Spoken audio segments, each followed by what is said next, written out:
हम यहाँ पर सब लोग एकत्रित हुए हैं। मेरे साथ जो 461 मेंबर्स की बात बार बार चल रही है, जो बोनाफाइड मेंबर्स हैं चैम्बर ऑफ इंडस्ट्री के, उनमें से काफ़ी हद तक मेरे साथ यहाँ पर मौजूद हैं, जो साथ हमारे बैठे हैं। और उन्हीं में से हमारे राम आनंद जी, हमारे दीपक मल्होत्रा जी, पूजा कपूर जी, हमारे तरुण उपल जी, संजय बरोल जी, जितेंद्र जी और सभी लोग अन्य लोग पीछे हमारे बैठे हैं। इन सभी लोगों ने बोनाफाइड मेंबर्स हैं ये सारे चैम्बर ऑफ कॉमर्स इंडस्ट्री के, और 2017 के इन सभी ने मेंबरशिप ले रखी है, अपनी सब्सक्रिप्शन फ़ी दे रखी हैं, अपनी एनुअल फ़ी दे रखी है, और साथ ही साथ इन्होंने अपने जो रिक्वायर्ड डॉक्यूमेंट्स होते हैं जो एज़ पर कॉन्स्टिट्यूशन चैम्बर के दिए जाने चाहिए, वो सभी डॉक्यूमेंट्स इन्होंने टाइमली सबमिट किए हैं। कोई भी किसी किस्म की दिक्कत बीच में नहीं है। इनके डॉक्यूमेंट्स ये सभी इनकम टैक्स पेज हैं, इनमें कोई भी रुकावट इनके मेंबरशिप में नहीं है।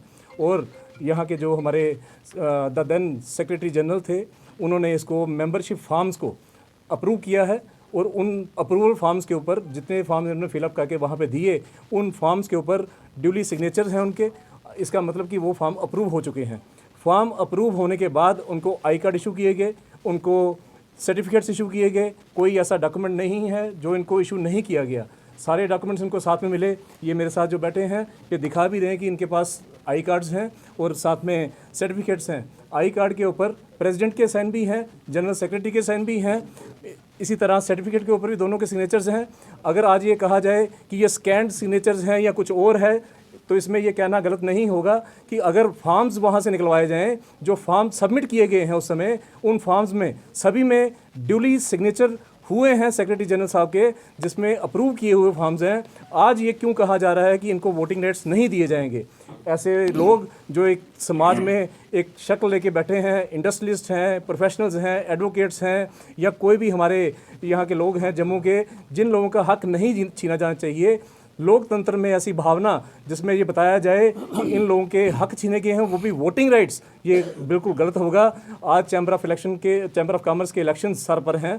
17 जनवरी को इलेक्शन अनाउंस हो चुके हैं। मैं भी वहाँ पर चैम्बर ऑफ कॉमर्स के प्रेसिडेंट के इलेक्शन के लिए आ रहा था, लेकिन 3-4 दिन 5 दिन के अंदर जो डेवलपमेंट्स हुई, उनको देखते हुए मेरा अपना मन किया कि being socially and politically connected, मैं ऐसा नहीं कर सकता कि जहाँ पे 1/4 जो मेंबर्स हैं चैम्बर के, जितने टोटल मेंबर्स हैं, वो 1/4 की रेशो ही उसमें से ख़त्म कर 25% के आसपास के लोगों को यहाँ से ख़त्म कर दिया जाए और उनके राइट्स को बाद में लाया जाए। ऐसा नहीं होना चाहिए। मैं इस चीज़ के सख्त अगेंस्ट हूँ।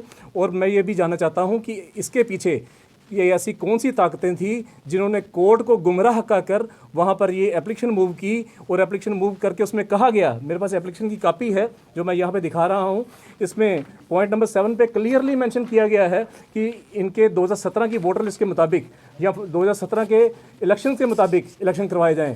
लेकिन 2017 के इलेक्शन के मुताबिक यहाँ एक चीज़ और बताना चाहूँगा अपने सभी मीडिया बंधुओं को, और उनके थ्रू समाज में एक जागरूकता लाने की प्रयत्न करूँगा कि यहाँ पर पेज नंबर 7, ये कॉन्स्टिट्यूशन है चैम्बर ऑफ कॉमर्स इंडस्ट्री का, इसमें पेज नंबर 7 पर एक क्लियर कट लिखा हुआ है फंड्स, जिसमें पॉइंट नंबर बी पर लिखा है annual subscription as to be fixed by the executive committee from time to time. इसका मतलब है कि जो 2017 की जो फी थी वही चार्ज की जानी थी। आज हमारे ऑनरेबल रिसीवर साहब वहाँ पे बैठे हैं जो एक लॉ नोइंग पर्सन है, उन्होंने शायद इसको नज़रअंदाज हुआ है ये पॉइंट कि यहाँ पर अगर हमने वोटिंग राइट्स नहीं दिए तो आज की डेट में उन सब्सक्रिप्शन फ़ी जो है वो पुराने के हिसाब से क्यों नहीं चार्ज की गई, आज नए के हिसाब से चार्ज की गई। इसका मतलब कि अगर हम एग्जीक्यूटिव कमेटी की बात करते हैं तो वहाँ भी ये पॉइंट सामने आता है और वो चीज़ गलत वहाँ पर साबित होती है।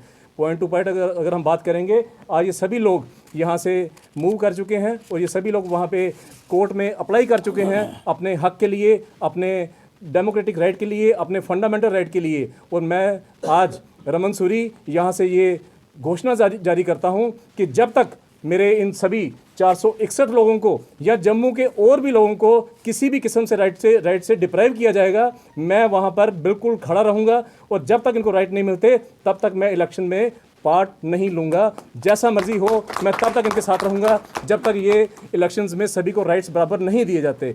461 इज़ ए ह्यूज नंबर। अगर ऐसे नंबर्स को बाहर निकाला जाएगा तो समाज में एक गलत धारणा जाती है और 2000 मेंबर के साथ हम यहाँ पे इलेक्शन करवाने के हक में नहीं हैं, क्योंकि चैम्बर के इतनी बड़ी संस्था, इतना बड़ा ट्रेड ऑर्गेनाइजेशन जिसमें इंडस्ट्रीज हैं, जिसमें हमारे इतने सारे लोग जुड़े हैं, आप हैरान हो जाएंगे देख के कि चैम्बर ही एक ऐसी संस्था है जिसने जम्मू के कई सारे मुद्दे जो हैं वो सामने लाए और उन सभी मुद्दों को सामने लाने पर आज चैम्बर एक बहुत बड़ी जगह पर खड़ा है और जिसका आदर सत्कार पूरे समाज में, पूरे विश्व में, पूरे जम्मू चैम्बर का नाम लिया जाता है। वो इसीलिए लिया जाता है कि जम्मू चैम्बर कभी भी किसी से पीछे नहीं हटा। उसी चीज़ को आगे लेते हुए, उसी बातों को आगे लेते हुए आज हम ये प्रण करते हैं कि हमारे भाई, हमारे 461 लोग जब तक पूरे हक के साथ यहाँ पर नहीं आएंगे तब तक इलेक्शन नहीं होने चाहिए। हम रिसीवर साहब से ये बार बार रिक्वेस्ट करेंगे और आज हम आपके माध्यम से भी ये रिक्वेस्ट करेंगे कि कृपया इनको संज्ञान में लिया जाए और इनके राइट्स को बहाल करने के लिए अगर कोर्ट में कोई ऐसी डायरेक्शन पास की जानी चाहिए, उसके लिए भी रिक्वेस्ट की जानी चाहिए, उनकी तरफ से भी, हमारी तरफ से भी। हमारे जो एक्स मेंबर्स हैं या आउटगोइंग ऑफिस बेरर्स हैं, मुझे हैरानगी है कि उन लोगों ने मेंबरशिप पास करने के बाद आज इनको डिप्राइव क्यों किया, इस बात को संज्ञान में लेना पड़ेगा।